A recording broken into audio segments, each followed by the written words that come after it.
Hello there, and welcome back to this quiet space. I am so glad you found your way here tonight. Take a moment to settle into the stillness of your room. Let the weight of the day begin to dissolve like sugar in warm tea. There is nowhere else you need to be, and nothing else you need to do. Tonight, we are going to leave the small concerns of the world behind and drift upward, passing through the clouds, until we find ourselves in the velvet dark of our own solar neighborhood. Imagine the ceiling above you fading away, replaced by the deep, crystalline clarity of the void. You are floating now, safely wrapped in the silence of the cosmos. Ahead of you, a familiar warmth begins to glow, the light of our own star, the sun. This is our sanctuary in the vastness, a family of worlds bound together by gravity and time. As you watch the planets move in their slow, patient orbits, feel your breathing slow. Feel your body become light, as if the Earth is gently letting go, allowing you to drift through the light and the shadows of our home. We begin at the very center, the heart that sustains everything, the sun.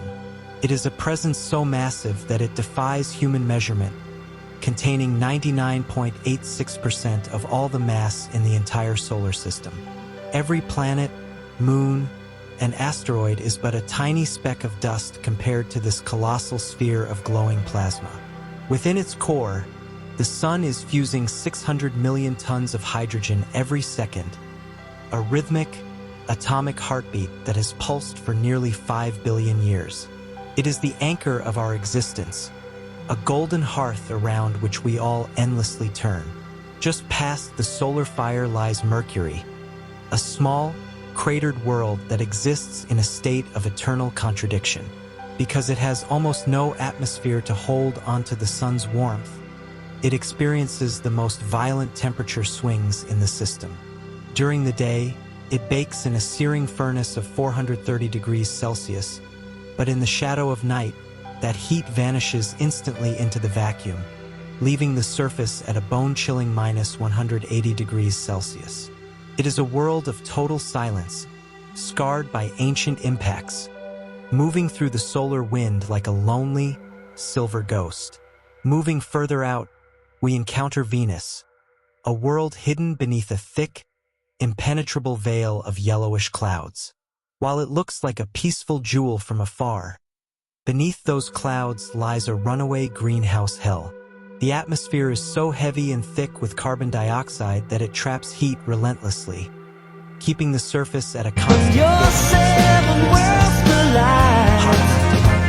whenever I am by your side. And the crushing pressure of the air is like being half a mile deep in Earth's ocean. We pause now at Earth, a fragile blue marble wrapped in a protective, magnetic cocoon. Deep within our world, a core of molten iron spins, generating the magnetosphere, an invisible shield that deflects the sun's lethal radiation. We are tucked into a Goldilocks zone, the perfect distance where water can remain liquid and life can breathe. As we drift past, we see the thin, shimmering line of the atmosphere, the only thing standing between the vibrant green of life and the cold, airless dark of the void. Beyond our home lies Mars, the desert of the solar system. Its rust-colored dust is actually iron oxide, a sign that the entire planet is slowly oxidizing over eons. Mars is a world of giant, silent monuments, including Olympus Mons, a volcano so vast that it stands 3 times higher than Mount Everest. As we float over the Martian canyons, we see the dry riverbeds that suggest a wetter, warmer past. A world that once hummed with the sound of moving water, now settled into a long, red sleep. We now cross the asteroid belt, a scattered graveyard of rocks and metal that never managed to become a planet.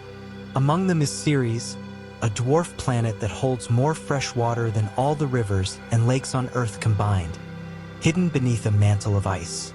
These millions of stones are not crowded together as they are in the movies. They are separated by vast, lonely distances, each one a silent time capsule from the very birth of our solar family. Ahead of us, the scale of the universe shifts as we approach Jupiter, the king of the planets. This gas giant is so large that it could swallow all the other planets combined. It is a world of perpetual storms, most notably the Great Red Spot, a hurricane twice the width of Earth that has been swirling for hundreds of years. Jupiter has no solid ground to stand on. It is a swirling abyss of hydrogen and helium, held together by a gravity so strong it shapes the paths of everything around it. Moving into the outer reaches, we find Saturn, the most elegant of the giants. Its rings are a masterpiece of celestial architecture, spanning 280,000 kilometers across. Your seven worlds collide. These rings are composed Whenever of I'm billions of by individual your pieces of side. water ice, ranging from microscopic grains to mountains of frost. They catch the sunlight and shimmer like a halo of diamonds, a delicate, frozen sea that ripples with the gravitational pull of Saturn's many moons. We drift now toward Uranus, a world that appears as a pale, featureless cyan sphere. Unlike any other planet, Uranus rotates on its side, rolling through its 84-year orbit like a ball. This sideways world experienced a massive collision long ago that knocked it over, leaving it to spin in a permanent state of imbalance. It is an ice giant, filled with a hot, dense fluid of icy materials, water, methane, and ammonia, swirling over a small, rocky core in the freezing dark. Finally, we reach Neptune, the most distant of the major planets, a world of deep, royal blue. Here, the winds are the fastest in the solar system, whipping around the planet at over 2,000 kilometers per hour. It is so far from the Sun that it takes 165 years to complete a single orbit. Neptune is a place of shadows and supersonic storms, where the Sun is nothing more than a very bright star in a cold, black sky, marking the final boundary of the great planetary disk. As we leave the blue silhouette of Neptune behind, we enter the Kuiper Belt, a vast, dark frontier of icy objects that linger in the shadows of the outer solar system. This is the realm of the Plutoids, small frozen worlds like Pluto, which was once considered the 9th planet. Pluto is a world of surprising complexity, featuring vast plains of nitrogen ice and mountains of water ice that are as hard as rock in the staggering cold. Its largest moon, Charon, is so big in comparison to Pluto that the two of them actually orbit a common point in space between them, dancing like a pair of binary skaters in the eternal night. Within this belt of ice, we find Eris, a dwarf planet even more massive than Pluto. Eris is so far away that it takes 557 years to orbit the Sun just once. Its surface is coated in a layer of methane ice, making it one of the most reflective objects in the entire solar system, shining like a cold, white beacon. The discovery of Eris was a turning point in our Your history, seven as it worlds forced us to redefine what a planet truly is. Whenever I'm Reminding us by that the your deeper we look side. into the dark, the more our old definitions begin to crumble. Floating back toward the center, we look closer at Europa, one of Jupiter's most enticing moons. From the outside, it looks like a cracked billiard ball, covered in a crisscrossing network of dark lines. But beneath that global shell of ice, which may be 10 miles thick, lies a global subsurface ocean. This hidden sea contains more liquid water than all of Earth's oceans combined. Warmed by the tidal tug-of-war between Jupiter and its other moons, Europa's dark waters are one of the most likely places in the cosmos where life might be hiding in the silence, huddled around volcanic vents on the seafloor. Jupiter is also home to Io, the most geologically active object in the solar system. While Europa is a world of ice, Io is a world of fire, because it is constantly squeezed and stretched by the immense gravity of Jupiter. Its interior is kept in a molten state. There are hundreds of active volcanoes on Io, some of which blast plumes of sulfurous gas 300 miles into space. The surface is a chaotic landscape of yellow, orange, and black, smelling of sulfur and constantly being reshaped by fresh lava flows, a violent contrast to the cold vacuum surrounding it. Around Saturn, we find the mysterious and giant moon Titan, the only moon in the solar system with a thick, substantial atmosphere. Titan is a world that feels strangely like a haunted version of Earth. It has clouds, rain, and even lakes and seas, but the temperature is so low, minus 179 degrees Celsius, that water is as hard as granite. Instead of water, it is liquid methane and ethane that carves the valleys and fills the basins. To stand on Titan would be to stand on a world where the rocks are made of ice and the rain is made of fuel, all shrouded in a thick orange haze that hides the stars.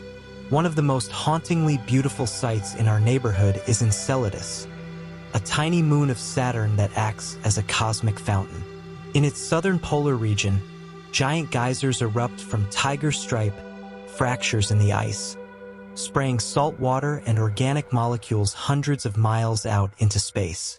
Much of this spray falls back as snow, making Enceladus the whitest, most reflective object in the system. You're The rest of the spray escapes Enceladus entirely. whenever I'm by your side. This little moon is literally building a part of the planet's crown with its own internal heart. We move inward again to visit the asteroid Vesta, the second largest object in the asteroid belt and a survivor from the earliest days of the Sun. Vesta is unique because it is a differentiated world, meaning it has layers, a crust, a mantle, and an iron core just like Earth. It is a protoplanet that was frozen in time, never quite growing large enough to become a full planet. In its southern hemisphere, there is a mountain called Rhea Silvia that is over 14 miles high, rising from the center of a colossal impact crater, a jagged tombstone from a collision that nearly shattered the world apart. Our journey brings us to Iapetus, the yin-yang moon of Saturn. This moon is one of the strangest sights in the sky because it is divided almost perfectly into two colors. One half is as dark as charcoal, and the other is as bright as snow. Even more bizarre is the equatorial ridge, a mountain range that runs exactly along the moon's center, reaching 12 miles high. It gives Iapetus the appearance of a giant walnut floating in space. No one is entirely sure how the ridge formed, making Iapetus a silent, geometric puzzle drifting in the dark. Between Mars and Jupiter, we find the dwarf planet Ceres, the queen of the asteroid belt. Ceres is a world of dark clay and mysterious bright spots. These glowing patches, located in the Achater crater, are actually deposits of sodium carbonate, salts left behind as briny water evaporated from the interior. Ceres is a bridge between the rocky inner planets and the icy outer giants, a small, round world that holds the ingredients for life, water, and minerals, wrapped in a quiet, sun-drenched silence. Finally, we consider the Oort cloud, the true edge of the sun's kingdom. While the planets sit on a flat disk, the Oort cloud is a gargantuan spherical shell of billions of icy bodies that surrounds the entire solar system like a bubble. It extends nearly a quarter of the way to the next star. This is the birthplace of long-period comets. Occasionally, the gravity of a passing star nudges one of these icy travelers, sending it on a journey of thousands of years toward the sun.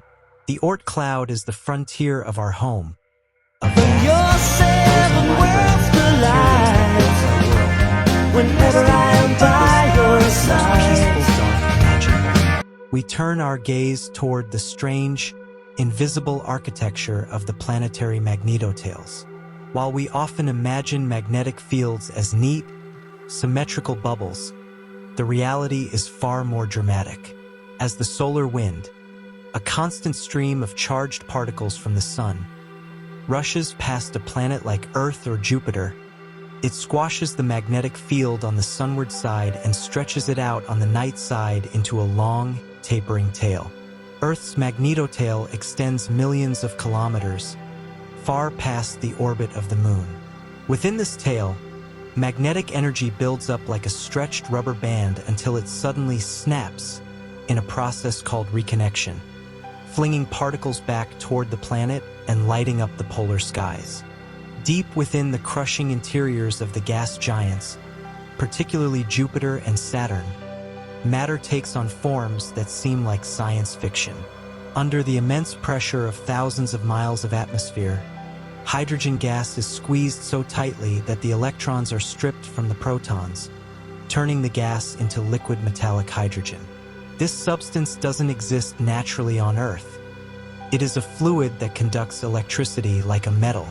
This vast, spinning ocean of liquid metal is what generates the colossal magnetic fields of these giants, creating a planetary dynamo that dwarfs anything found on the rocky worlds. One of the most mysterious places in our neighborhood is the heliopause, the definitive border where the sun's influence finally fades.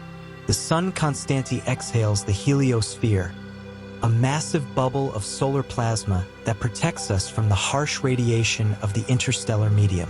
The heliopause is the shoreline of our solar system, where the solar wind crashes into the winds of other stars. Both Voyager 1 and Voyager 2 have now crossed this threshold, entering the true void of interstellar space, where the particles they detect are no longer from our sun, but from the ancient explosions of distant, dying stars. Among the moons of Neptune, Triton stands out as a rebel. It is the only large moon in the solar system that orbits in the opposite direction of its planet's rotation, a retrograde orbit. This suggests that Triton did not form around Neptune, but was once a brilliant, icy world in the Kuiper Belt that wandered too close. Your seven worlds collide. Triton is a world of Whenever I am by where your hydrogen, ice, and side. dark dust are blasted 5 miles into the thin air by geysers fueled by the faint warmth of the distant sun, painting dark streaks across its cantaloupe-skin terrain. The main asteroid belt is not just a collection of random rocks. It is a graveyard of failed planets. The gravity of Jupiter is so immense that it acted as a cosmic bully during the formation of the solar system, tugging on the debris between itself and Mars so violently that the pieces could never coalesce into a single world. If you were to combine every single asteroid in the belt, they would still only equal about 4% of the mass of our moon. It is a region of scattered potential, held in a state of permanent fragmentation by the king of the planets. We must acknowledge the great comet of 1997, Hale-Bopp, which gave us a rare glimpse into the composition of the deep Oort cloud.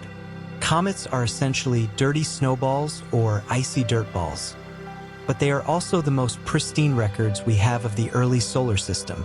When a comet nears the sun, it develops 2 distinct tails: a white dust tail, pushed by the pressure of sunlight, which curves along the comet's path, and a blue ion tail made of charged gases, which always points directly away from the sun regardless of which way the comet is moving.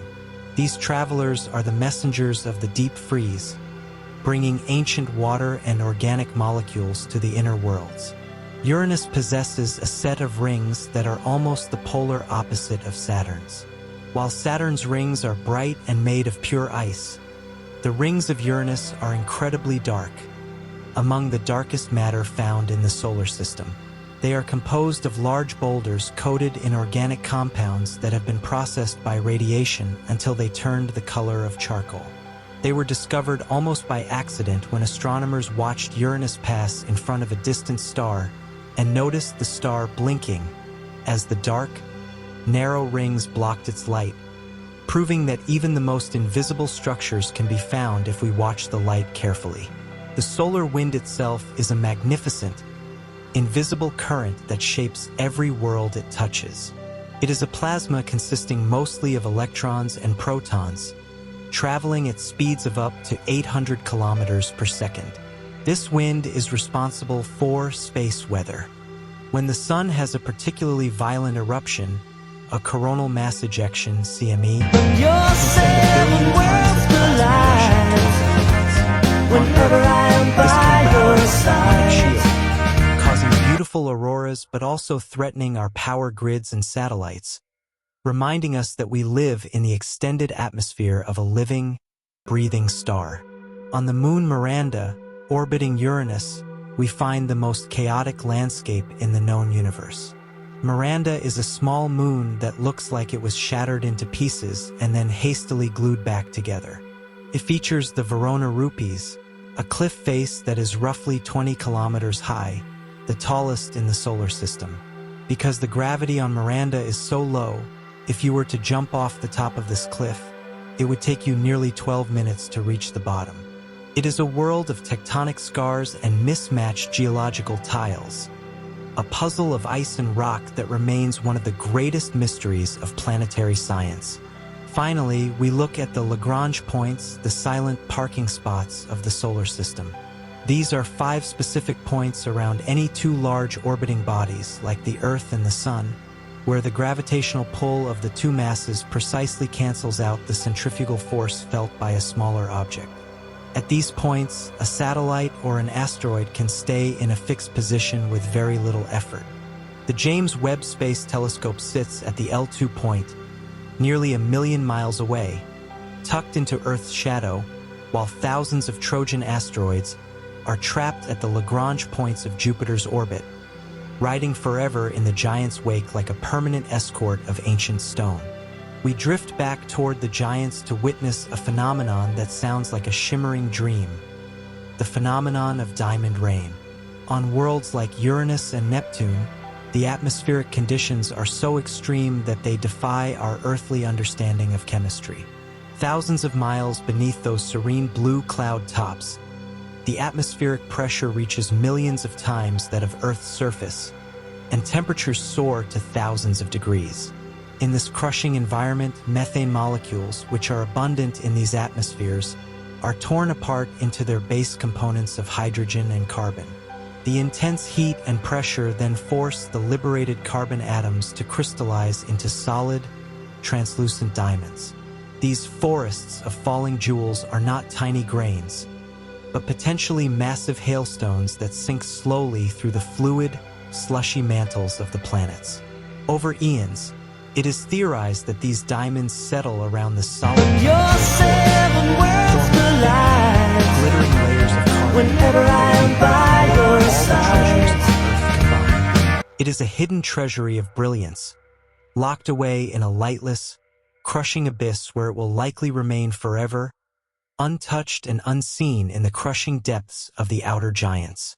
Now, let us consider the violent, magnificent birth of our own celestial companion, the Moon, through the lens of the giant impact hypothesis.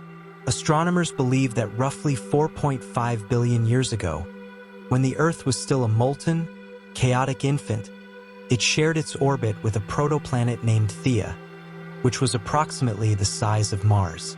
In a catastrophic event that reshaped the destiny of our world, Theia collided with the young Earth in a glancing blow of unfathomable power. The energy released was so immense that it nearly liquefied the Earth's crust and completely pulverized Theia, flinging a massive ring of vaporized rock and debris into orbit. Over a surprisingly short period of time, perhaps as little as a few decades, this ring of hot debris began to cool and coalesce under its own gravity, eventually forming the Moon we see today. This theory beautifully explains why the Moon is so large relative to Earth and why its chemical composition so closely mirrors Earth's outer mantle. The Moon is not a separate entity, but a severed limb of our own world, a silent witness to our shared, fiery origin, reborn as a sentinel in the night sky. Beneath the heavily battered and ancient crust of Saturn's moon Mimas, we find a secret that has fundamentally changed our understanding of the outer solar system: the existence of a stealth ocean. For decades, Mimas was dismissed by scientists as a dead world, a frozen ball of ice famous only for the massive Herschel crater that gives it the appearance of the Death Star. However, recent measurements of the Moon's rotation and orbital wobble have revealed a startling reality. The way Mimas moves can only be explained if its interior is not solid, but contains a vast, liquid water ocean hidden between 20 and 30 kilometers beneath its icy surface. Unlike its neighbor Enceladus, which screams its presence through giant geysers, Mimas is perfectly still on the outside. It shows no cracks, no heat leaks, and no plumes. It is a world that keeps its secrets perfectly tucked away, maintaining a reservoir of liquid water that's existed for billions of years, protected from contact in space by a thick shield of ancient, cratered ice. It reminds us that in the solar system, the most quiet and unremarkable surfaces can often hide the most profound potential for life. Our solar system is not a closed sanctuary, but a port of call for interstellar travelers, rogue objects from other stars that wander the galaxy for millions of years. The most famous of these is Oumuamua, a strange, elongated object that was detected in 2017 as it hurtled through our neighborhood at speeds exceeding 87,000 miles per hour. Its trajectory proved beyond a doubt that it was not bound to our sun. It was merely passing through, a visitor from a distant, unknown star system. These interstellar objects are the drifting wood of the galaxy, carrying with them the chemical history of other suns and other planetary births. They suggest that space is not just empty void, but is filled with the silent, rocky debris of countless worlds. As Oumuamua exited our system, it left us with a humbling realization that our neighborhood is constantly being visited by messengers from the deep dark, and that the materials which built our sun and planets are part of a grander, cosmic cycle of exchange that connects every star in the Milky Way. Finally, we must acknowledge the great planetary alignments, the rare moments when the chaotic motion of the heavens appears to fall into perfect, clockwork order. Because all 8 planets orbit the Sun on roughly the same flat plane, known as the ecliptic, they occasionally appear to gather in the same region of the sky from our perspective on Earth. These conjunctions are visual illusions of closeness, as the planets remain separated by hundreds of millions of miles of empty void. Yet, these alignments have fascinated humanity for millennia, serving as a reminder of the mathematical precision of gravity. In the far distant future, every planet in the system will line up within a small arc, a grand alignment that happens only once every few thousand years.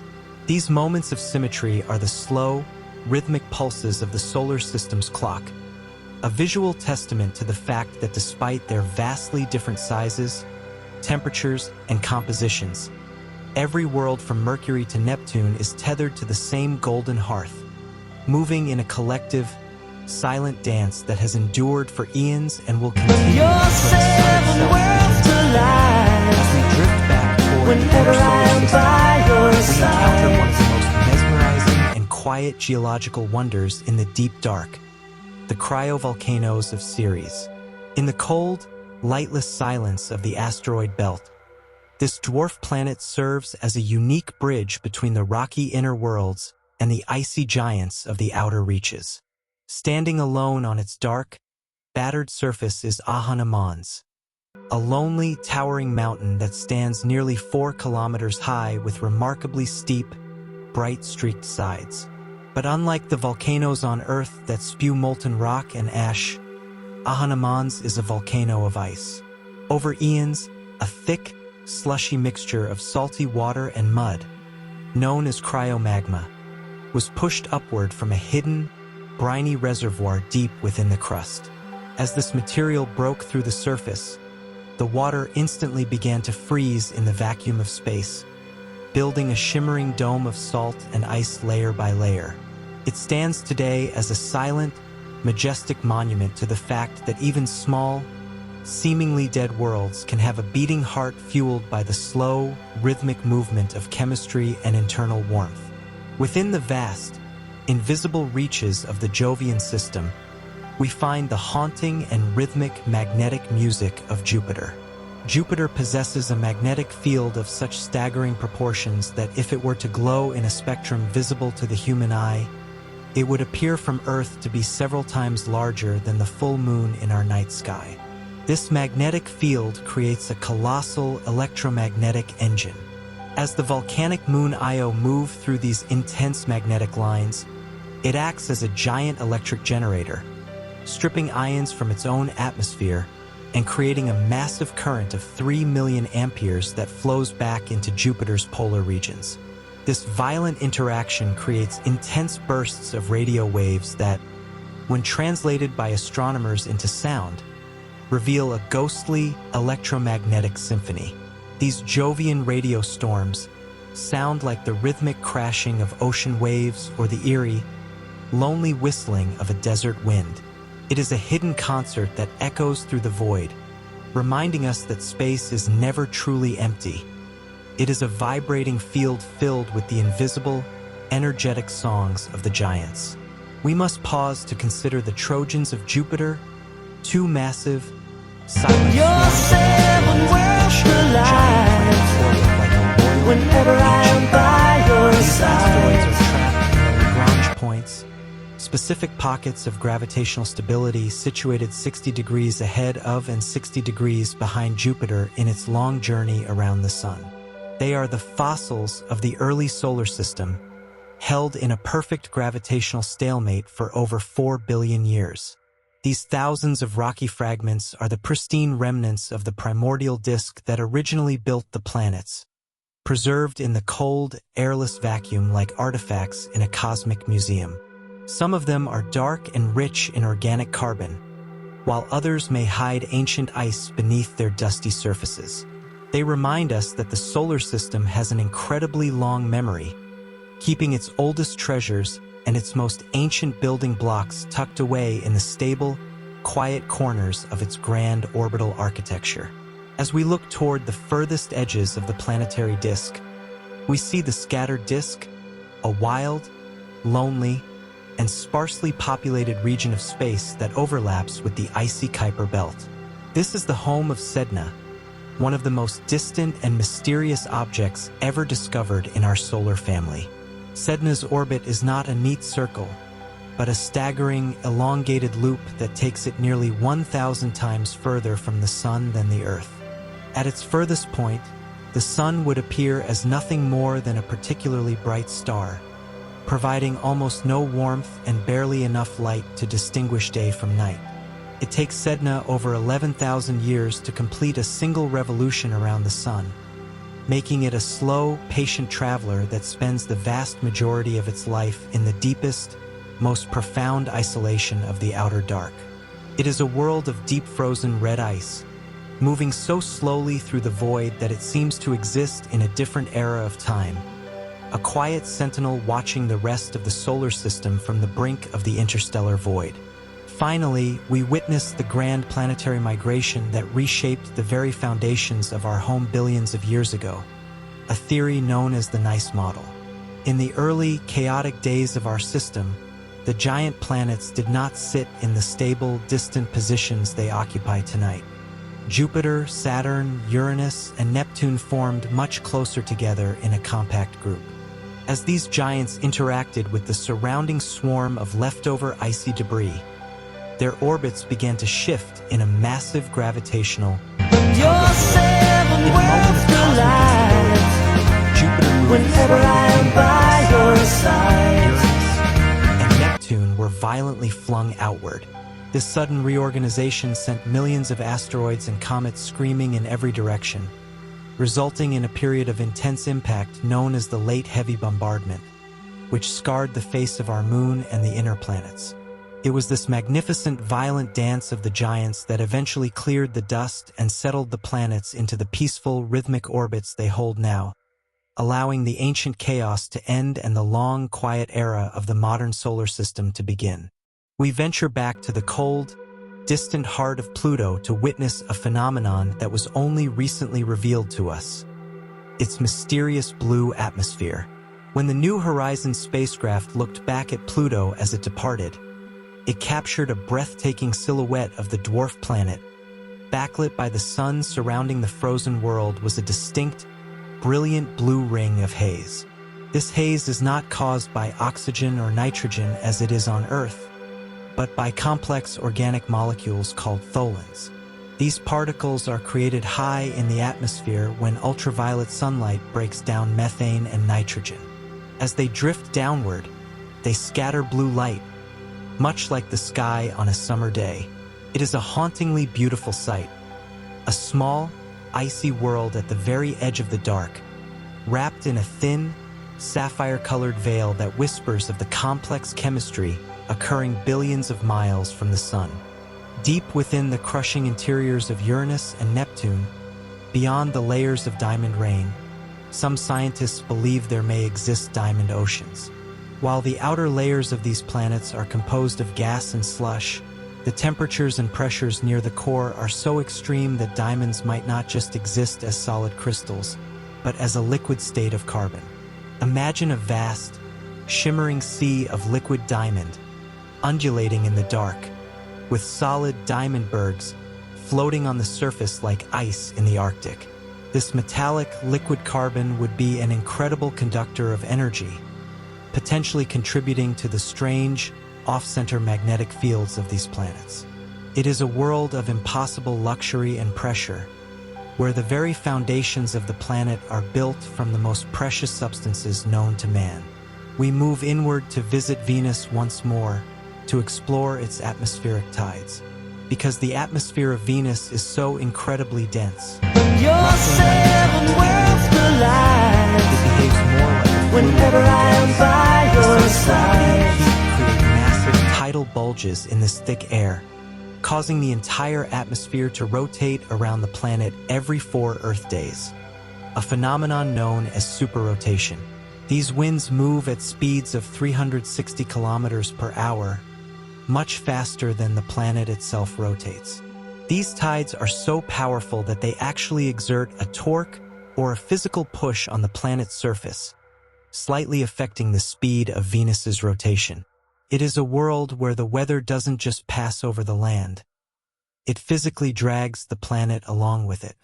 Orbiting the ring giant Saturn is Iapetus, a moon that appears as a cosmic walnut. Running exactly along its equator is a massive, jagged mountain ridge that stands nearly 20 kilometers high and spans over 1,300 kilometers in length. This ridge is so precise that it looks almost artificial, like a seam on a plastic toy. There are many theories about its origin. Some believe it is the remnant of an ancient ring that once orbited Iapetus and eventually crashed down onto the surface, while others suggest it was caused by the moon's rapid rotation in its youth. Regardless of how it formed, it remains one of the most striking geometric anomalies in the system. A silent, stony spine stretching across a world of black and white ice. Finally, we look at the grand tack of Jupiter, a theory that describes a time when our solar system's largest planet acted like a wandering wrecking ball. Shortly after its formation, Jupiter began to migrate inward toward the Sun, potentially moving as close as the current orbit of Mars. As it traveled, its immense gravity scattered the building blocks of the inner planets, which may be why Mars is so small compared to Earth and Venus. Jupiter stole much of the material Mars would have used to grow. It was only the formation of Saturn that saved the inner solar system. Saturn's gravity eventually caught Jupiter and pulled it back out to its current position. We owe our stability, and perhaps our existence, to this ancient gravitational tug-of-war between the two largest giants in our sky. We drift now toward Titan, the largest moon of Saturn, to witness a weather cycle that is hauntingly similar to Earth's, yet fundamentally alien: the methane rain. Titan is the only moon in the solar system with a dense, nitrogen-rich atmosphere, Your and it seven is the only worlds place besides collide. Earth where stable bodies of Whenever water I am exist by on the your surface. side. However, at a staggering minus 179 degrees Celsius, water is as hard as granite. Instead, it is methane and ethane that circulate through the environment. Imagine standing on a frozen shoreline where clouds of methane condense in the orange haze, falling as a slow, rhythmic rain of liquid fuel. This rain feeds vast river systems that carve through the icy landscape, flowing into enormous polar seas like Kraken Mare. These seas are so calm that they reflect the sky like dark mirrors, a silent, hydrocarbon world where the rocks are made of water ice and the water is liquid gas. Deep beneath the brilliant, white crust of the tiny moon Enceladus, we find a source of hidden heat that defies the cold of the outer solar system. Although Enceladus is small enough to fit within the borders of Great Britain, it is one of the most geologically alive places in existence. Near its south pole, for massive fractures known as tiger stripes act as vents for a global subsurface ocean. The moon is constantly squeezed by Saturn's immense tidal forces, creating internal friction that generates enough heat to keep the water liquid. This pressure forces giant plumes of water vapor and ice grains to blast hundreds of miles into space through these cracks. These plumes contain organic compounds and salts, suggesting that in the pitch-black depths of this hidden sea, there may be hydrothermal vents providing the energy and chemistry necessary for life to find a foothold. Our journey brings us back to Jupiter to behold the Galilean satellites, a miniature solar system in its own right. These 4 moons, Io, Europa, Ganymede, and Callisto, were the first objects discovered orbiting a body other than Earth or the Sun, a revelation that changed our understanding of the universe forever. Ganymede is the largest moon in the solar system, even bigger than the planet Mercury, and it is the only moon known to possess its own internally generated magnetic field. Callisto, meanwhile, is the most heavily cratered object in the system, a dead world of ancient, icy scars that has remained virtually unchanged for 4 billion years. Together, these 4 worlds represent a diverse spectrum of geology, from volcanic fire to frozen oceans, all bound in a complex gravitational dance around their gas giants. We must also acknowledge the zodiacal light, Whenever I am by your side, sometimes be seen in the west after sunset or the east before sunrise. This is not a trick of the atmosphere, but the reflected light of the interplanetary dust cloud. The solar system is filled with a vast, thin disk of microscopic dust particles, shed by crumbling comets and colliding asteroids over millions of years. This dust settles into the plane of the planets, and when the sun's light hits it at the right angle, it illuminates the crumbs of our planetary formation. It is a subtle, beautiful reminder that the space between the worlds is not empty, but filled with the shimmering remnants of the history that built us. Finally, we consider the heliospheric current sheet, the largest structure in the entire solar system. As the sun rotates, its magnetic field twists into a giant, undulating spiral that extends far past the orbit of Pluto. Because the sun's magnetic poles are slightly tilted, this field creates a wavy surface that looks like a gargantuan, spinning ballerina skirt made of magnetic energy. As the planets orbit, they bob up and down through the folds of this magnetic fabric.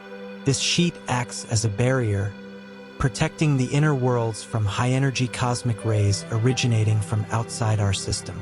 It is the invisible, protective cloak of our sun, a silent and massive wave of energy that ripples through the dark, marking the true extent of our solar home's reach. We return to the majestic rings of Saturn to look closer at a phenomenon that occurs once every 15 years, the ring plane crossing. Because Saturn is tilted on its axis as it orbits the Sun, our perspective of its rings changes over time. Twice during its 29-year journey, the rings are turned perfectly edge-on toward the Sun and the Earth. Because the rings are so incredibly thin, less than a few dozen meters thick, they virtually disappear from view, leaving the giant planet looking naked and strange in our telescopes. During this time, the sun's light hits the rings at a shallow angle, causing the shadows of the individual moons and even small spokes of dust to stretch out for thousands of miles across the ring plane. It is a rare moment of cosmic geometry that reveals just how delicate and ephemeral these massive structures truly are. In the high, thin atmosphere of Mars, a hauntingly beautiful sight occurs every evening. whenever I am by your side. Light, leaving the sky blue during the day and red at sunset. But on Mars, the atmosphere is much thinner and filled with fine, rusty dust. This dust scatters red light throughout the day, giving the Martian sky a pinkish tan hue. However, at sunset, the light has to pass through more of the atmosphere, and the size of the dust particles is just right to scatter the blue light toward the observer's eye. If you were standing in the Gale crater, you would see the sun sink toward the horizon surrounded by a soft, sapphire-colored glow, a cold, alien mirror to the warm sunsets of home. Let us travel back to the Venusian clouds to explore the possibility of a habitable zone that isn't on a surface, but in the sky. While the surface of Venus is a lead-melting furnace, at an altitude of about 50 kilometers, the temperature and pressure are remarkably similar to Earth's. Here, the air is a comfortable room temperature, and the pressure is roughly 1 atmosphere. Some scientists speculate that microbial life could exist within these clouds, drifting in the acidic mists. Proposals have even been made for cloud cities, dirigibles filled with breathable air, which would act as a lifting gas on Venus, that could float humans safely above the hellish landscape below, a sanctuary in the sky of our most hostile neighbor. The great dark spot of Neptune is the blue giant's answer to Jupiter's red spot, but with a mysterious, vanishing twist. When the Voyager 2 spacecraft flew past Neptune in 1989, it photographed a massive, Earth-sized storm system in the southern hemisphere. This anticyclone was dark blue and featured white scooter clouds of methane ice. However, when the Hubble Space Telescope looked for it again in 1994, the spot had completely vanished, only for a new one to appear in the northern hemisphere years later. Unlike Jupiter's stable storm, Neptune's spots seem to be transient phantoms that bloom and fade within the planet's supersonic winds, appearing and disappearing like ghosts in the azure depths. Finally, we look at the limb shallows of the Moon, where the Earthrise provides one of the most profound sights in the system. Because the Moon is tidally locked to Earth, it always shows us the same face. If you were standing in the middle of the lunar nearside, the Earth would never rise or sink. It would simply hang in the same spot in the sky forever. Whenever I am by your side, wobble in its orbit, known as libration, from certain locations on the lunar edge, the Earth appears to slowly peak over the horizon and then retreat. It is a slow-motion dance of home, a marble of vibrant blue rising over a silent, monochromatic desert, reminding us that even the most stable relationships in the heavens have a gentle, rhythmic sway. Deep in the freezing northern reaches of Saturn, there exists a meteorological mystery that defies the circular nature of most celestial storms: the Great Saturnian Hexagon. This is a persistent, six-sided jet stream pattern circling the planet's north pole, with each side of the hexagon being longer than the diameter of Earth itself. Unlike the swirling, rounded hurricanes we see on our own planet, this structure is a geometric anomaly held in place by intense atmospheric shears. Within the hexagon, a massive polar vortex churns, while the entire six-sided shape rotates with the planet's interior. Scientists have attempted to recreate this in laboratories using rotating fluids, finding that when different layers of gas move at specific speeds, they can create standing waves that take on polygonal shapes. It is a stunning example of how the laws of fluid dynamics can create rigid, architectural beauty out of nothing but wind and gas, a silent, geometric crown sitting atop the ringed king of the solar system. While we often think of snow as a uniquely terrestrial phenomenon, Mars experiences its own ghostly version, the falling of carbon dioxide snow. During the long, frigid Martian winters, the temperatures at the poles drop so low, reaching nearly -125 degrees Celsius, that the carbon dioxide in the atmosphere freezes directly into solid crystals.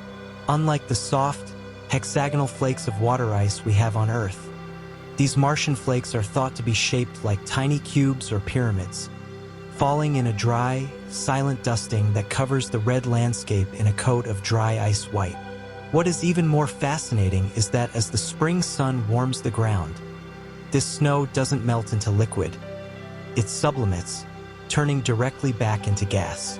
This process can trap gas beneath the surface until it bursts out in spider-like jets of dark dust, creating a seasonal landscape that breathes and shifts in a way no Your other seven world does. We worlds look now to the very edge of the sun's influence whenever to I witness am the by shadow your of hydrogen. side. As the solar system travels through the Milky Way at 450,000 miles per hour, it acts like a ship cutting through the ocean. The bow shock is the point where our sun's magnetic bubble, the heliosphere, plows into the thin gas of interstellar space. Just beyond this boundary lies the hydrogen wall, a massive buildup of neutral hydrogen atoms that are being pushed aside by our system's movement. This wall acts as a final gossamer barrier between our home and the rest of the galaxy. It was first detected by the New Horizons and Voyager spacecraft, appearing as a faint glow of ultraviolet light. It reminds us that our entire solar system is an island in motion, constantly interacting with the vast, invisible currents of the interstellar sea that lies beyond our furthest reaches. Returning to the inner worlds, we explore the regolith of the moon, the strange, powdery soil that covers the lunar surface. This is not soil in the biological sense. It is a fine, gray dust created by 4 billion years of constant bombardment by micrometeorites. Because there is no wind or water to erode the particles, each grain of regolith is jagged, sharp, and glass-like, often possessing an electrostatic charge that makes it cling to everything it touches. The footprints left by the Apollo astronauts in this dust are likely still there, perfectly preserved in the vacuum, and will remain for millions of years.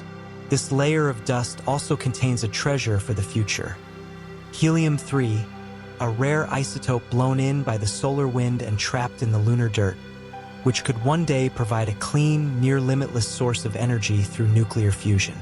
It is a silent, dusty archive of the sun's long history, waiting for us to return.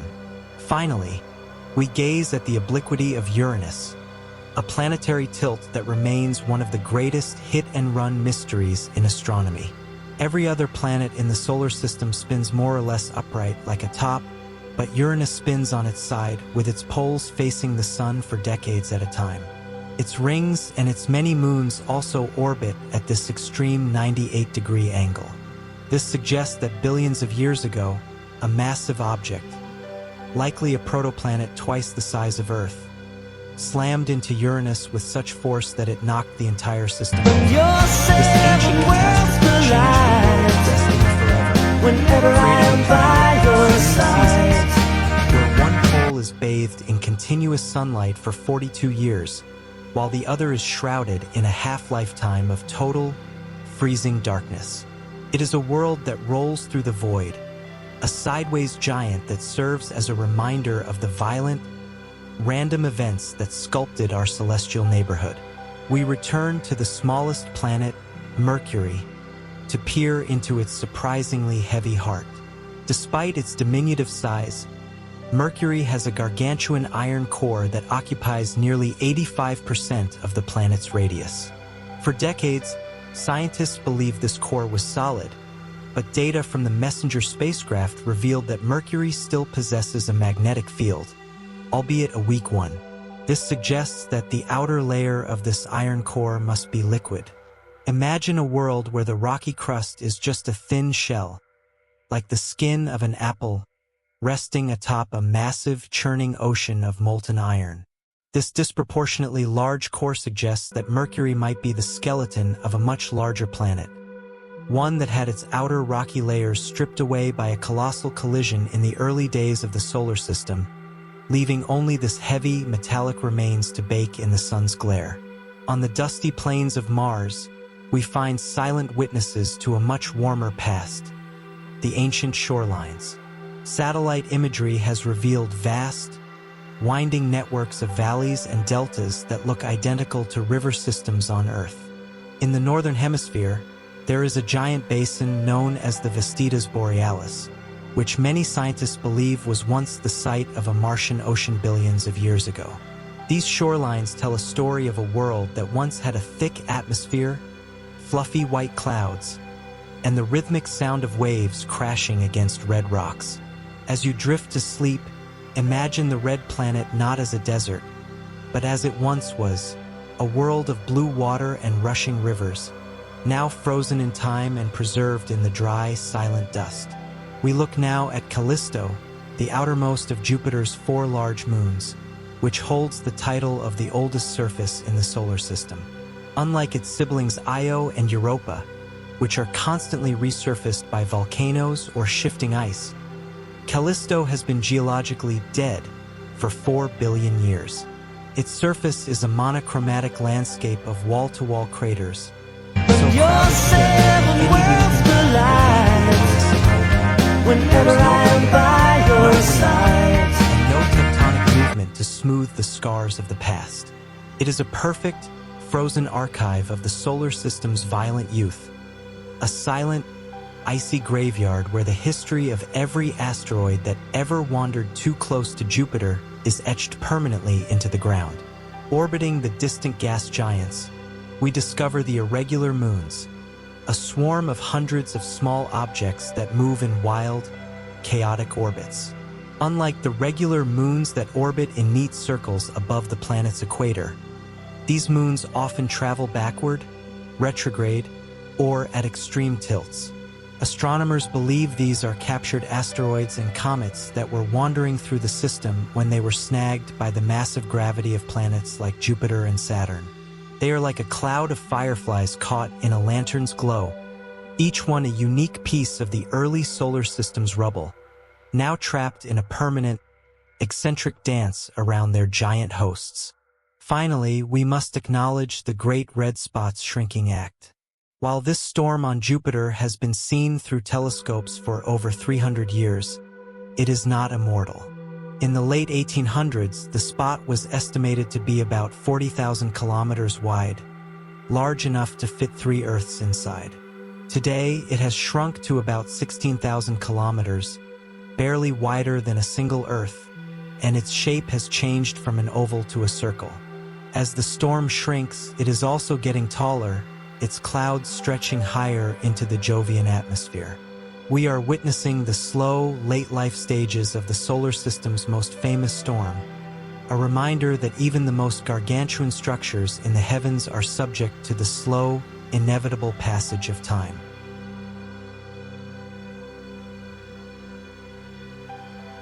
We return to the majestic Valles Marineris on Mars, a canyon system that makes the Grand Canyon look like a mere crack in the pavement. Stretching over 4,000 kilometers along the Martian equator, this vast tectonic scar is as long as the United States is wide. In some places, it reaches depths of 7 kilometers, so deep that if you stood at the bottom, the tops of the canyon walls would be lost in the hazy Martian sky. It was formed billions of years ago as the planet's crust began to thicken and pull apart, a silent monument to the geological growing pains of a young Your world. seven As the sun worlds sets over this red collide cliffs, the shadows whenever stretch for I'm hundreds of by your miles, side. filling the depths with a profound, dusty darkness that has remained undisturbed for eons. Beneath the orange haze of Titan, we find a landscape shaped by methane waterfalls and gorges. While we have discussed Titan's lakes, the way the liquid methane travels across the surface is even more haunting. Radar mapping has revealed steep-sided canyons and riverbeds that look remarkably like the fjords of Norway.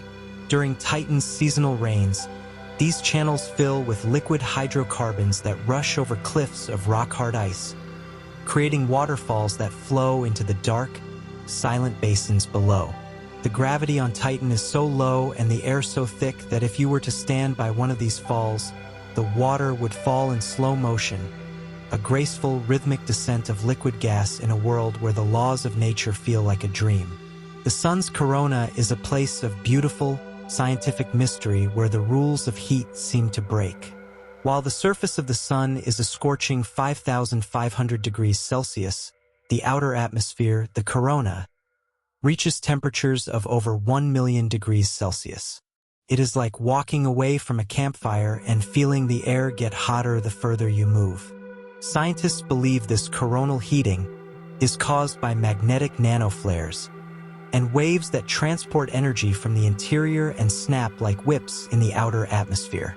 During a total solar eclipse, this corona reveals itself as a ghostly, shimmering halo of white light, a delicate crown of plasma that stretches millions of miles into the dark, cold vacuum of space.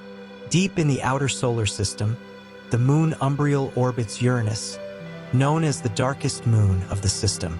Its surface is coated in a mysterious, dark material that reflects only about 16% of the light that hits it. Among this gloom lies a single, brilliant feature, the Wanda crater, which has a large ring of bright material on its floor. It looks like a glowing eye staring out from the darkness of a coal-colored world. No one is entirely sure why this one spot is so much brighter than the rest of the moon, making Umbriel a silent, shadowy enigma drifting in the turquoise glow of its parent planet. We look at the plasma torus of Io, a giant, invisible donut of charged particles that surrounds Jupiter. Because Io is so volcanic, it is constantly spewing out sulfur and oxygen gas. Whenever I'm These by atoms your are immediately side. stripped of their electrons by Jupiter's intense radiation and trapped by its magnetic field. This creates a glowing ring of plasma that follows Io's orbit, carrying millions of amps of electricity. As Jupiter rotates, this torus acts like a massive flywheel, generating radio waves and aurorae that pulse with the rhythm of the planet's spin. It is a gargantuan, invisible structure of pure energy, a glowing circle of power that binds the moon to its king in a permanent, electrical embrace. We descend once more toward the tortured surface of Io, the most volcanically active moon in our solar system, to witness the mesmerizing phenomenon of sulfur frost. On this moon, the ground is not made of soil or silicate rock as we know it, but is a vibrant, chaotic tapestry of sulfur and sulfur dioxide. Because Io is constantly squeezed and stretched by the immense gravity of Jupiter, it is perpetually exhaling thick, pressurized plumes of gas from hundreds of active volcanic vents.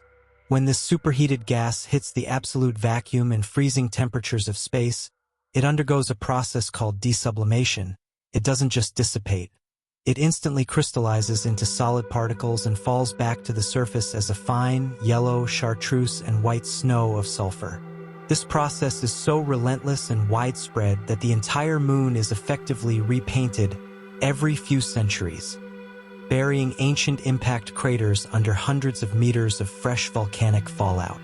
From a distance, it looks like a giant, colorful pizza mottled with red and black spots. But up close, it is a world of constant renewal where the very air you would breathe is a freezing mist of volcanic chemicals settling into a pristine, colorful crust that is always changing, always moving, and always silent. Deep within the main asteroid belt, between the orbits of Mars and Jupiter, we find a world that looks like a shattered, metallic puzzle, 16 Psyche. Unlike the vast majority of asteroids, which are composed of carbonaceous rock or dusty silicates, Psyche appears to be a naked world made almost entirely of exposed metal, specifically iron and nickel. Scientists believe that Psyche is the dead heart or exposed core of a protoplanet that was violently destroyed during the chaotic formation of the solar system. You're seven worlds collide. Over 200 kilometers Whenever wide, I'm by that was your once the side. molten, churning center of a planet perhaps as large as Mars. Through a series of catastrophic hit-and-run collisions billions of years ago, its rocky outer layers were stripped away, leaving only the silver-gray metallic interior to cool and solidify in the deep freeze of the void. It is a silent, orbiting treasure chest that holds the secrets of how planetary cores are formed. A heavy, metallic remnant of a world that never was, drifting through the dark, reflecting the distant sunlight with a cold, metallic glint that tells the story of a shattered ancient history. We look now at the strange moon Hyperion, an object that resembles a giant, cosmic sponge or a piece of ancient pumice stone orbiting Saturn. Hyperion is unique because it has an incredibly low density, about half that of liquid water, suggesting that its interior is not solid, but is instead filled with a vast, honeycombed network of empty caverns and voids. Its surface is pockmarked with deep, sharp-edged craters that are filled at the bottom with a dark, mysterious material that scientists suspect might be organic compounds. Because the moon is so porous and fluffy, impacts from incoming meteors don't create the usual ejective blankets of debris that we see on our moon. Instead, the meteors simply compress the material downward, like a finger pushing into a loaf of bread, creating deep, funnel-like pits. Furthermore, Hyperion is one of the only large moons that rotates chaotically. Because of its irregular, potato-like shape and the constant gravitational tugs from nearby Titan, it tumbles unpredictably through space. This means it is impossible to predict when or where the sun will rise on its porous, honeycombed horizon, making it a world of perpetual tumbling disorientation. Let us journey to the cold, azure depths of Neptune to observe the supersonic winds that define its violent atmosphere. Despite being the furthest major planet from the Sun and receiving only a tiny fraction of the solar energy that Earth does, Neptune possesses the most powerful and sustained winds in the solar system. Winds at the planet's equator can reach speeds of over 2,100 kilometers per hour, more than twice the speed of sound on Earth and significantly faster than the most powerful hurricanes ever recorded. Scientists are still deeply puzzled by how such a cold, distant world generates such Whenever I'm by your It is side. theorized that because Neptune has no solid surface to provide friction, and because its internal heat, left over from its formation, is leaking out from the core, the atmosphere acts like a frictionless heat engine. On Neptune, a storm system the size of the entire Pacific Ocean can be whipped around the planet in a matter of hours, appearing as a silent, sapphire-colored hurricane raging in a world of perpetual twilight and freezing methane mists. Our exploration brings us to the comas of comets, the ephemeral and gargantuan atmospheres that grow around dirty snowballs as they awaken in the warmth of the sun. While a comet's solid nucleus might only be a few miles across, a tiny, frozen rock of ice and dust, the coma, the cloud of gas and dust sublimating off the ice, can expand to be larger than the sun itself.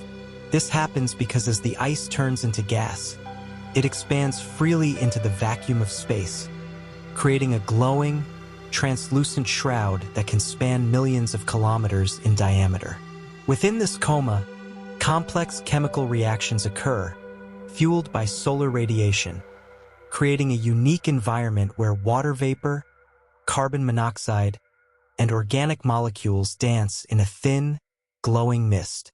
As the comet moves through space, the solar wind pushes this massive cloud back into the famous, streaming tails we see from Earth, a magnificent, temporary ghost of a world that only appears when the lonely traveler feels the warmth of the home star, only to fade away again as it retreats into the dark.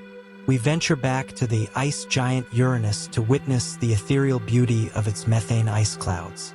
While the planet appears as a smooth, featureless cyan orb from a distance, high-resolution infrared imaging reveals a world of complex, high-altitude weather. Because Uranus is so cold, methane gas condenses into clouds of sparkling ice crystals. These clouds sit tens of kilometers above the main deck of the atmosphere, catching the dim sunlight and glowing like wispy, white cirrus clouds on Earth. Because the planet spins on its side, these cloud bands move in a unique, sideways orientation, being whipped around the poles by winds that can reach 900 kilometers per hour. It is a world of silent, sapphire-colored gales and Your frozen seven mist, where worlds the clouds are not made of water, but of the Whenever very I'm by your side. shimmering in the deep freeze of the outer system.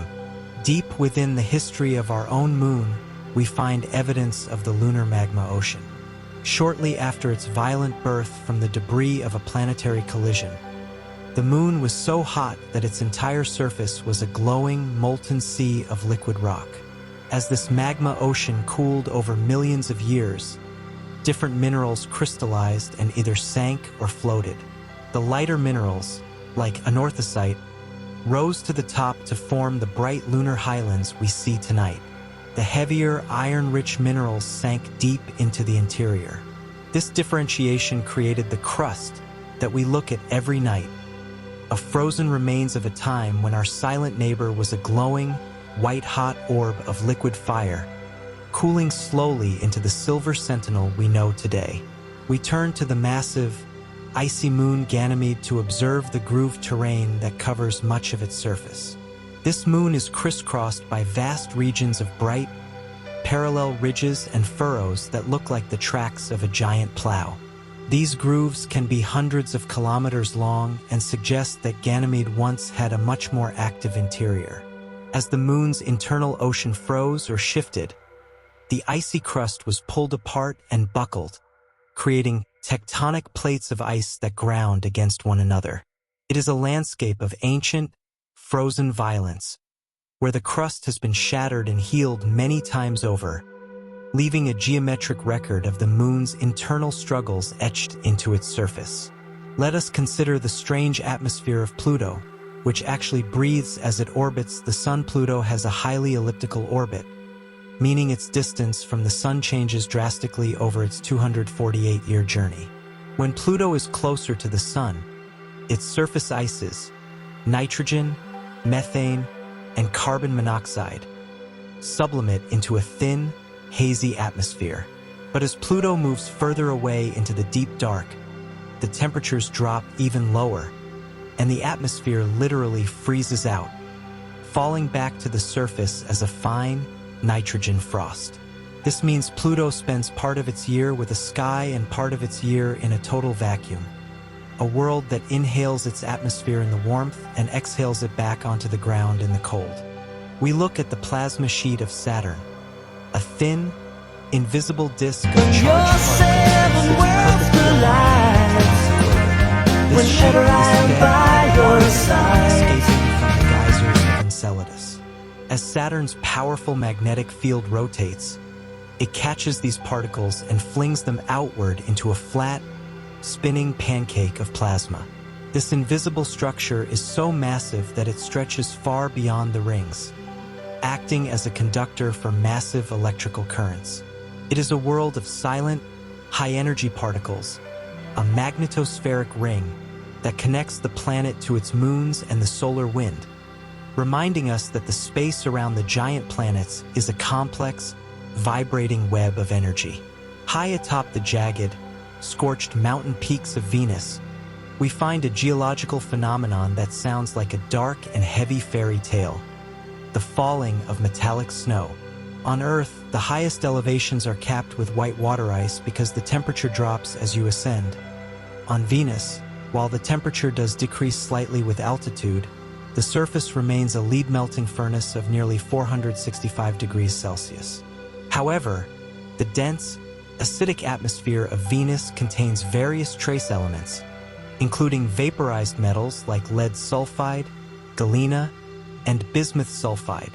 As these heavy metallic vapors are carried by the thick air into the slightly cooler upper altitudes of the Venusian highlands, such as the massive mountain range Maxwell Montes, they reach a critical frost point. At this height, the vapors condense directly into a solid state, snowing back down to coat the rugged terrain in a shimmering, highly reflective layer of metallic frost. This explains why radar mapping from orbit shows the highest peaks of Venus glowing with an intense brightness compared to the dark, volcanic plains below.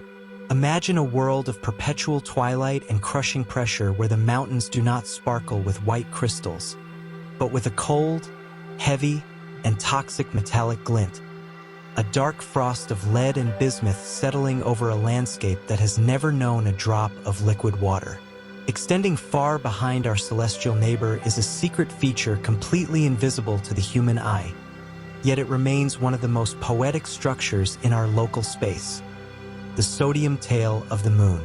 While we typically think of the moon as a dry, airless rock, It is constantly being weathered by the relentless solar wind and a never-ending rain of micrometeorites.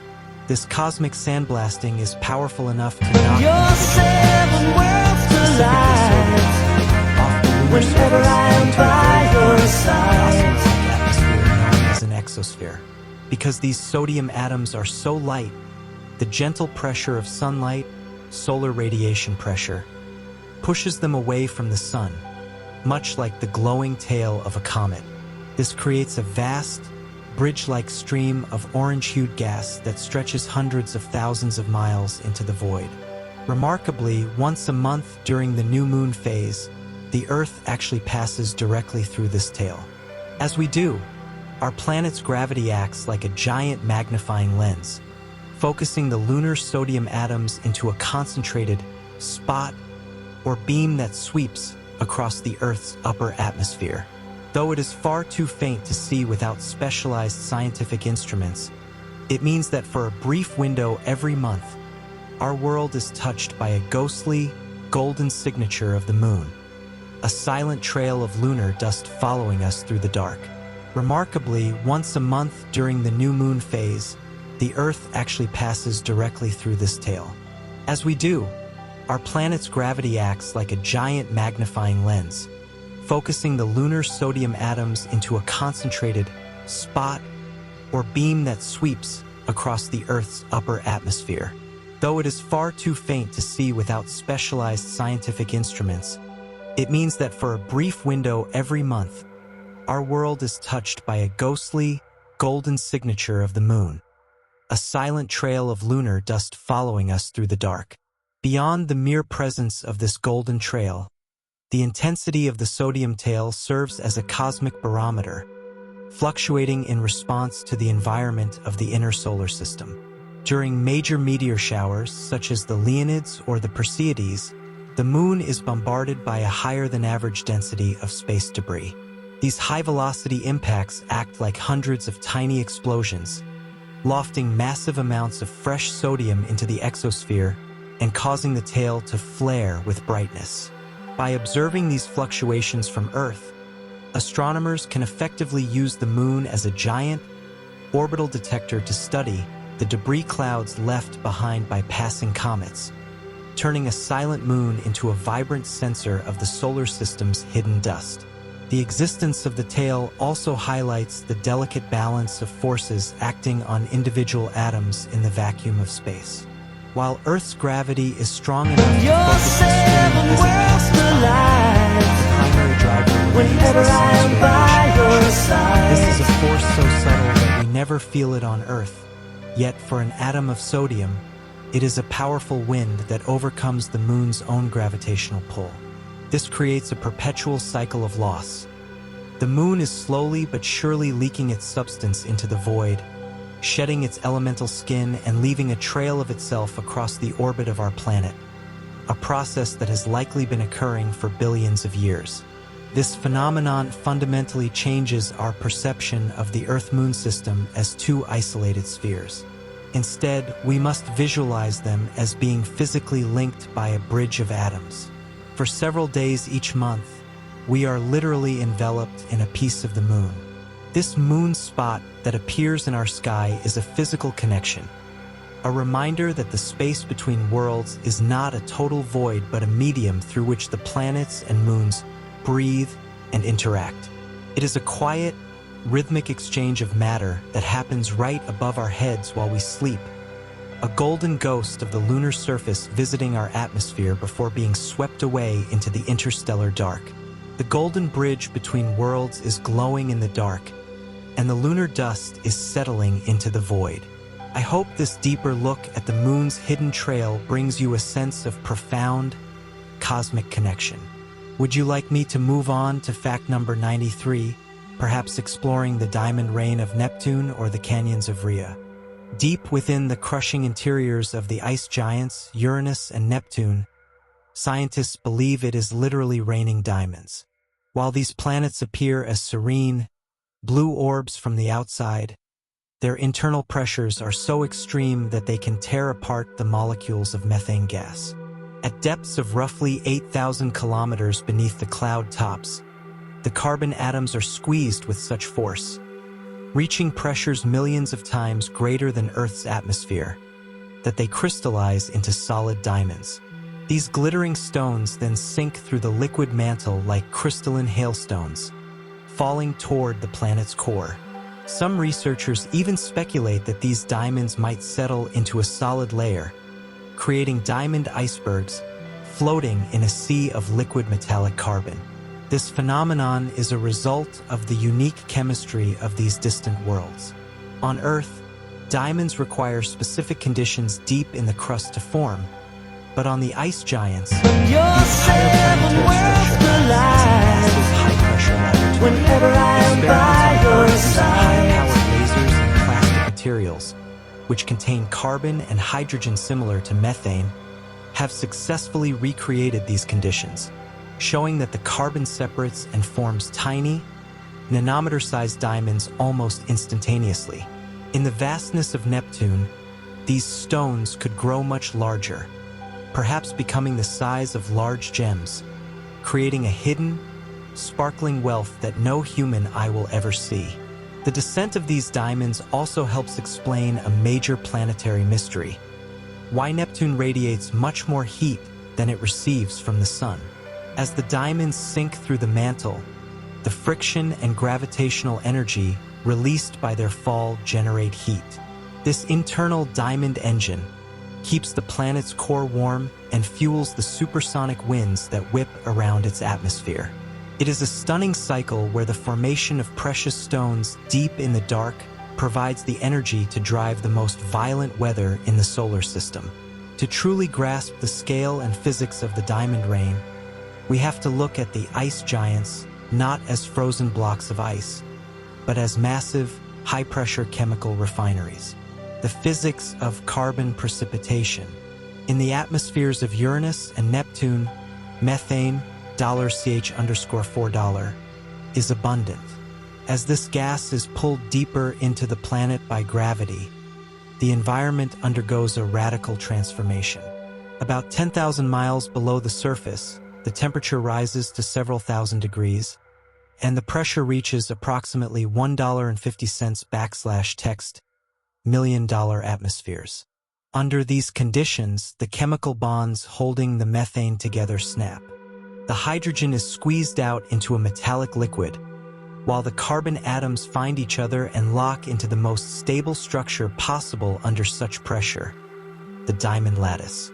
This is not a slow geological process like it is on Earth. It is a rapid, continuous precipitation. The diamonds see an energy transfer. Once these diamonds form, they are denser than the surrounding slush of water and ammonia, so they begin to sink. This creates a fascinating mechanical effect: gravitational heating. As billions of carats of diamonds sink toward the core, they lose gravitational potential energy, which is converted into your seven worlds collide. Whenever I'm by your side, 2.6 times more energy than it receives from the sun.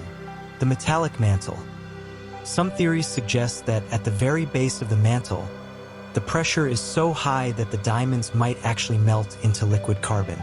This could create a sea of metallic carbon with solid diamond icebergs floating on top, which might be responsible for the strangely tilted and off-center magnetic fields of these two planets. Laboratory confirmation. For years, this was just a mathematical theory. However, scientists recently used the matter in extreme conditions MEC instrument at the SLAC National Accelerator Laboratory to prove it. By hitting polystyrene, a plastic containing carbon and hydrogen, with intense X-ray laser pulses, they mimicked the pressure of Neptune for a fraction of a second. They watched in real time as the plastic turned into tiny nanodiamonds. In the actual planets, where this process has been happening for billions of years, these diamonds wouldn't be microscopic. They could easily be hundreds of pounds each, a hidden hoard of gems falling through a dark, hot, liquid sky. We travel to the small, frozen moon of Uranus, Miranda, to witness the most extreme topography in the solar system, the ice cliffs of Verona Rupes. While Miranda is only about 500 kilometers in diameter, it features a cliff face that is estimated to be nearly 20 kilometers high. To put that in perspective, if you were to stand at the top and jump off, it would take you a full 12 minutes to reach the bottom because of the moon's low gravity. It is a staggering vertical wall of jagged ice and rock, a gargantuan scar on a moon that looks like it was once shattered into pieces and then clumsily glued back together by gravity. The origin of these cliffs and the rest of Miranda's bizarre surface is a subject of intense scientific debate. The moon features giant, trapezoidal shapes called coronae, which are massive collections of ridges, valleys, and grooves that look like racetrack patterns etched into the ice. One theory suggests that Miranda was struck by a massive object in its early history and literally blown apart, with the fragments later reassembling into a chaotic, scrambled world. Another theory proposes that extreme tidal heating from Uranus caused plumes of warm ice to rise to the surface, creating these massive tectonic welts. Your seven worlds collide. Standing at the base Whenever I am by your you would be side. surrounded by a landscape of utter geological confusion. The cliffs are composed primarily of water ice, but at temperatures of $-213 degrees C, that ice is as hard as granite. Because there is no atmosphere to scatter light, the shadows at the bottom of the cliff would be pitch black, while the sunlit peaks above would glow with a brilliant, blinding white. It is a world of impossible proportions, a tiny moon holding the record for the tallest cliff in the known universe, drifting in the turquoise shadow of its giant parent planet. We drift towards Saturn to find Mimas, a moon that hides a secret beneath its battered, cratered surface, a young hidden ocean. For decades, Mimas was nicknamed the Death Star Moon because of the massive Herschel crater that dominates its face, making it look like a cold, solid ball of ancient ice. However, recent data from the Cassini mission revealed a subtle wobble in its rotation that couldn't be explained by a solid interior. This led scientists to conclude that Mimas hides a liquid water ocean roughly 20 to 30 kilometers beneath its crust. What makes this ocean truly special is its age. It is believed to be less than 25 million years old, a mere blink in cosmic time, suggesting that Mimas is a world in transition, currently being warmed by the gravitational tug-of-war between Saturn and its fellow moons. The discovery of this ocean challenges our understanding of where life-supporting environments can exist. Unlike its neighbor Enceladus, which has famous geysers that advertise its internal water, Mimas has no obvious surface activity. The ice shell remains thick and seemingly impenetrable, acting as a perfect thermal blanket for the water below. Because the ocean is so young, the interface between the water and the rocky core is likely still fresh and rich in chemicals, creating a pristine environment where the complex chemistry required for life could be beginning to stir in total darkness. As Mimas orbits within Saturn's intense radiation belts, its surface is constantly blasted by high-energy electrons, but the ocean remains safely shielded by miles of ice. This creates a fascinating duality: a surface that is one of the most heavily cratered and dead places in the solar system, protecting a subsurface world that is incredibly Your seven worlds collide. It is a reminder that in the outer solar Whenever I am system, by you can your never judge a world side. by its cover. Even the most scarred and ancient-looking worlds can be cradling a warm, liquid heart. We turn our attention to Saturn's second-largest moon, Rhea, a world that holds the distinction of being the first moon besides Earth where we discovered a thin oxygen atmosphere. While the air is far too thin for a human to breathe, about 5 trillion times less dense than Earth's, it is composed of oxygen and carbon dioxide. This exosphere is created not by plants or life, but by a process called radiolysis. As Rhea orbits within Saturn's powerful magnetic field, it is bombarded by high-energy particles that smash into the water ice on its surface. These collisions tear the water molecules apart, releasing oxygen gas that clings to the moon's surface by the skin of its teeth, before escaping into the void. Rhea is also home to a mysterious geological feature known as the fractured plains.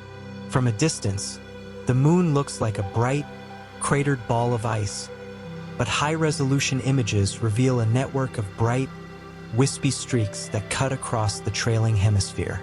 These are actually massive tectonic canyons and cliffs, some hundreds of meters high, created as the moon's interior cooled and contracted billions of years ago. The ice literally cracked under the stress, exposing fresh, white material from beneath the dusty surface. It is a world of silent, jagged beauty, where the ground is etched with ancient scars and the air is filled with a ghostly, invisible mist of oxygen. Standing on the surface of Rhea, the sky would remain as black as the deep ocean, even at high noon, because the atmosphere is too thin to scatter sunlight. However, the view would be dominated by the magnificent sight of Saturn's rings, seen almost edge-on as a thin, glowing line of silver cutting across the stars. Between the thin oxygen breathing of the surface and the geometric perfection of the rings above, Rhea offers a landscape of serene, crystalline isolation, a frozen archive of the solar system's early history, preserved in a vacuum of cold and light. On the scorched, sun-blasted surface of Mercury, we find a surprising phenomenon known as the sodium tail and tail shedding. Mercury is so close to the sun that its surface is constantly whenever I am by your side. Sodium atoms directly off the rocky surface, creating a thin, temporary atmosphere called an exosphere. Because Mercury has such a weak magnetic field and is so close to the solar gale, the pressure of sunlight pushes these sodium atoms away from the sun, forming a massive, glowing tail that stretches for millions of kilometers behind the planet. During certain points in its orbit, Mercury actually sheds parts of this tail, leaving behind a trail of glowing gas that makes the tiny planet look like a two-tailed comet as it races around its star. Despite its proximity to the sun, Mercury's poles contain permanently shadowed craters that house vast deposits of water ice. Because Mercury has almost no axial tilt, the floors of craters at its poles never see a single ray of sunlight. In these cold traps, temperatures remain a constant $-180 degrees C, even though regions just a few miles away are hot enough to melt lead. It is believed that comets hitting Mercury billions of years ago delivered this water. And because there is no atmosphere to move the heat, the ice has remained frozen and stable for eons. It is a world of the most violent thermal extremes, a planet of fire that carries a heart of ice. The surface of Mercury is also covered in lobate scarps, which are massive, winding cliffs that can be hundreds of kilometers long and over a mile high. These cliffs were formed by a process called global contraction.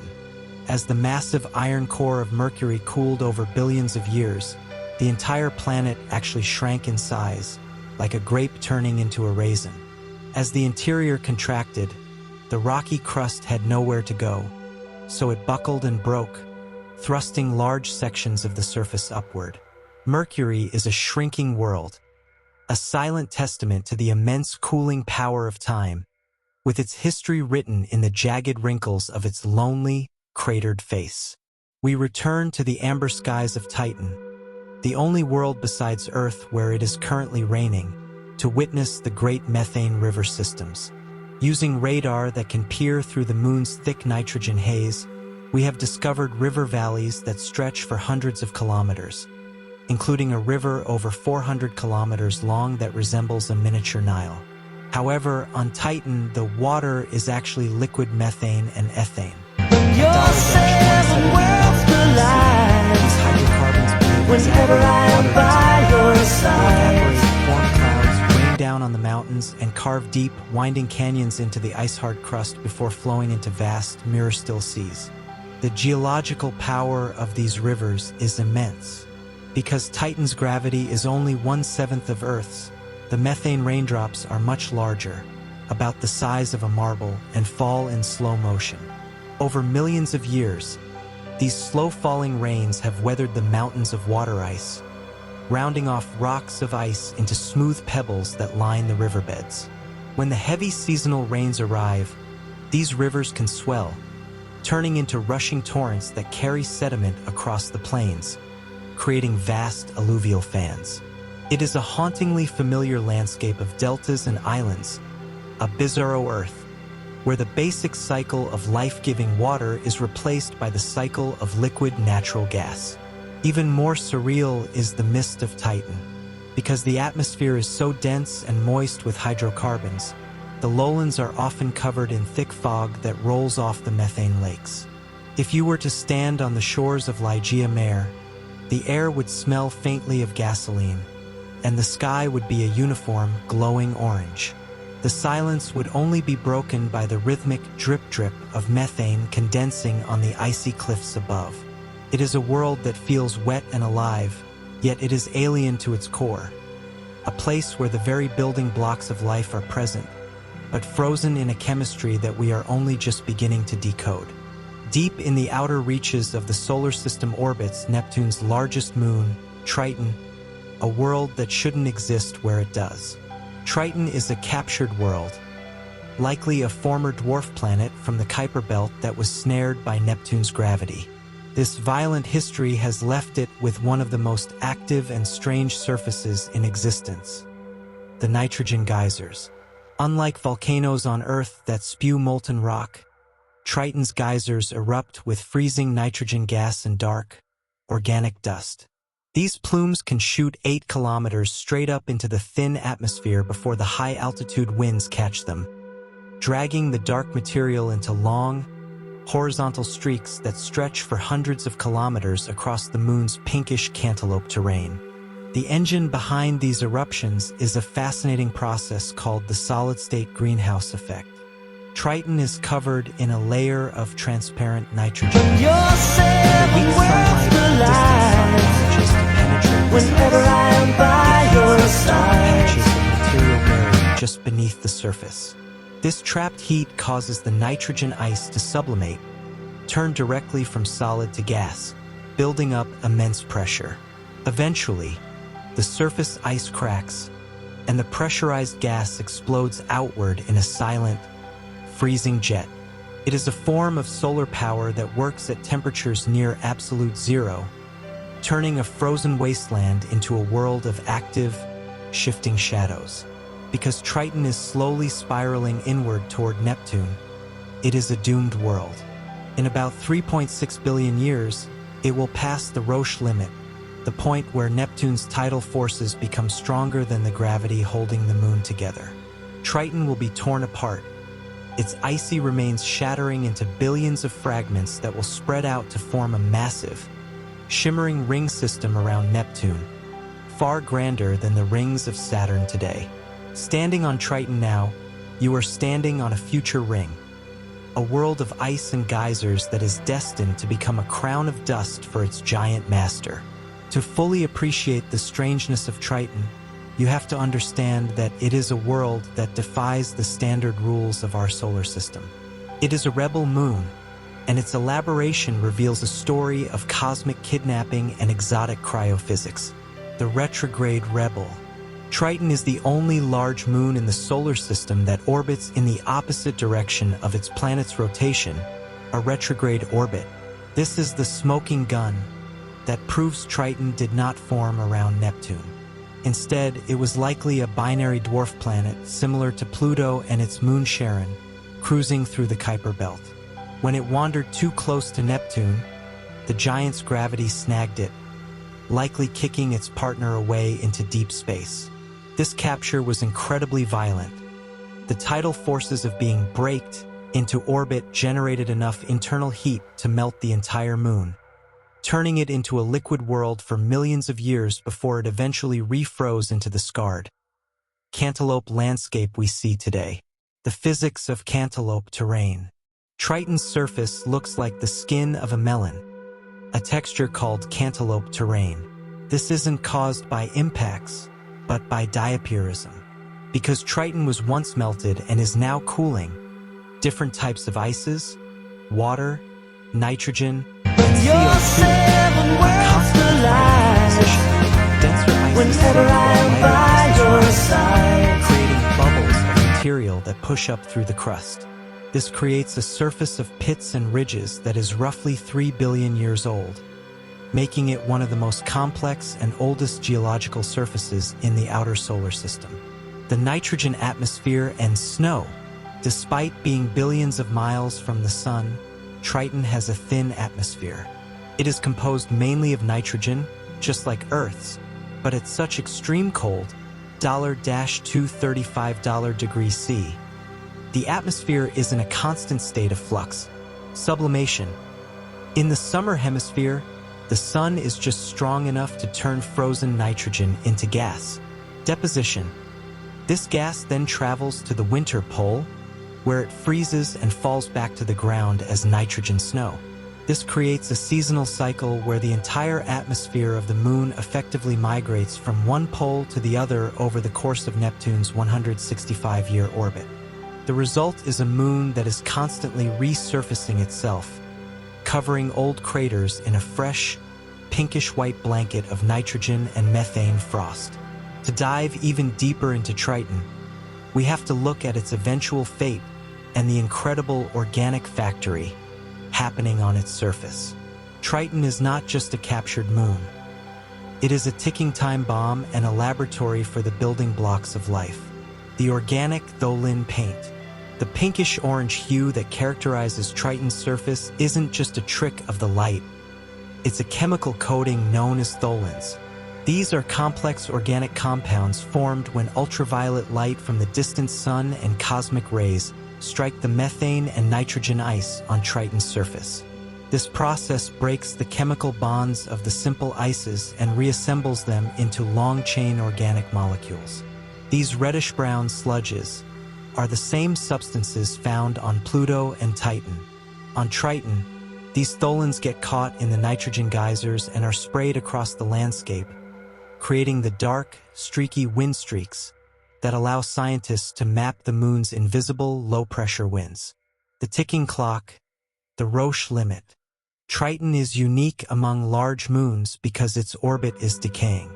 Because it orbits in a retrograde direction, opposite to Neptune's spin, tidal friction is constantly stealing energy from the moon. Every year, Triton creeps slightly closer to You're seven worlds collide whenever I'm by your this side. distance. Neptune's gravitational pull on the near side of Triton will be so much stronger than the pull on the far side that the moon's own gravity won't be able to hold it together. Triton will literally be pulled apart atom by atom. The result will be a spectacular, glittering ring system that will dwarf Saturn's, turning Neptune into the jewel of the solar system, just as our own sun begins its transition into a red giant. The subsurface ocean? Perhaps the most tantalizing elaboration is the possibility of a liquid water ocean trapped deep beneath Triton's icy shell. Even though the surface is one of the coldest places in the solar system, the capture process mentioned earlier would have generated a massive amount of internal heat through tidal flexing. Scientists calculate that radioactive decay in Triton's large rocky core, combined with the lingering heat from its capture, could be enough to keep a layer of water liquid. If this ocean exists, it would be rich in ammonia, which acts as an antifreeze, and could potentially support extremophile life, similar to the environments we suspect exist on Europa or Enceladus. 100. The Great Voids and the Final Horizon. We conclude our journey at the absolute limit of our mapping, the Boötes Void. While we have spent the last 99 facts marveling at the stuff of the universe, planets, moons, and stars, the final wonder is the terrifying scale of nothingness. Measuring approximately 330 million light-years in diameter, the Boötes Void is a supervoid, a vast, spherical expanse of space that contains almost no galaxies. To put its size in perspective, if the Milky Way were located in the center of the Boötes Void, we wouldn't have discovered other galaxies until the 1960s. we would have believed we were entirely alone in the universe. The cosmic web. The universe is not filled randomly. It is organized into a cosmic web of dark matter filaments. Galaxies and clusters of galaxies congregate along these threads like dew on a spiderweb. The voids are the empty pockets between these filaments. The Boötes void is so large that it challenges our current models of how the universe formed. There simply hasn't been enough time since the Big Bang for gravity to clear out such a massive area of all its matter. It is a whole fabric of the cosmos that suggests our understanding of the Whenever I am universe is by still your the side. loneliest galaxies. Despite its emptiness, the Boötes void is not a perfect vacuum. Astronomers have found a handful of lonely galaxies, roughly 60 so far, scattered within this massive abyss. These galaxies are some of the most isolated objects in existence. Because they have no neighbors to interact with, they have evolved in total solitude, untouched by the galactic collisions and mergers that shaped our own Milky Way. They are pristine, time capsule galaxies, drifting in a darkness so profound it is difficult for the human mind to comprehend. The mystery of the Great Nothing. The Boötes void, often called the Great Void, is a spherical region of space so immense that it defies the standard laws of galactic distribution. In a region of this size, cosmic models suggest there should be at least 2,000 to 3,000 galaxies. Instead, we have found fewer than 100. If you were placed in the center of this void, the darkness would be absolute. The nearest neighboring galaxy would be so far away that its light would be too faint to see with the naked eye. To an observer there, the universe would appear to be a dark, empty cellar, with no hint that billions of other galaxies exist just beyond the walls of the void. The final horizon. As we look out into these voids, we are confronted with the ultimate fate of the universe, the Big Freeze. Because the expansion of space is accelerating, the distance between the filaments of the cosmic web is growing. Eventually, even the closest galaxies will be pushed beyond our cosmic horizon. Future observers in our galaxy would see an empty sky, as the light from other worlds would never be able to reach them. The universe began in a flash of light, but its final state billions of years from now will be a return to the quiet, cold, and infinite silence of the voids. The theory of void merging. How did such a massive hole form?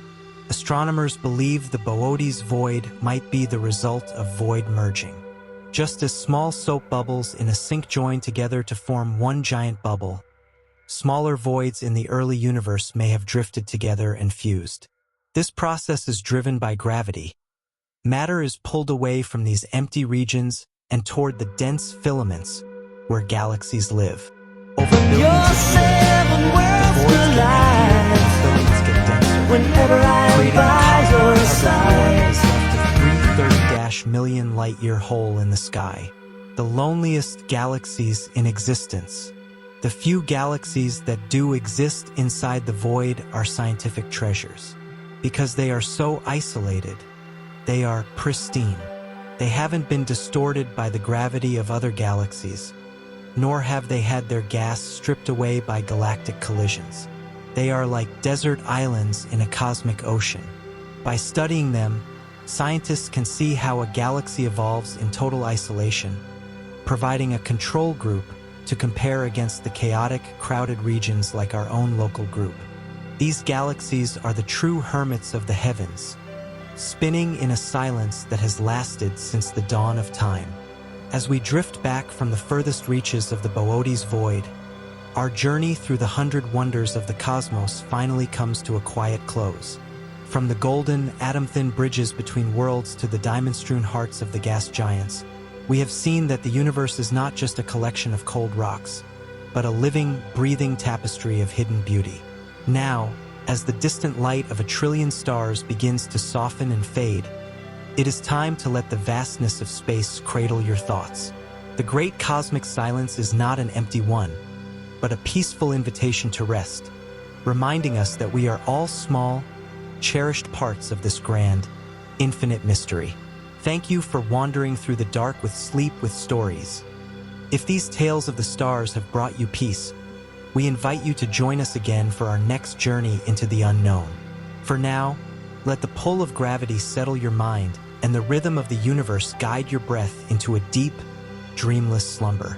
The stars will still be there when you wake, but for tonight, your exploration is complete. Close your eyes, let the shadows turn to velvet, and sleep well among the wonders of the night. Good night.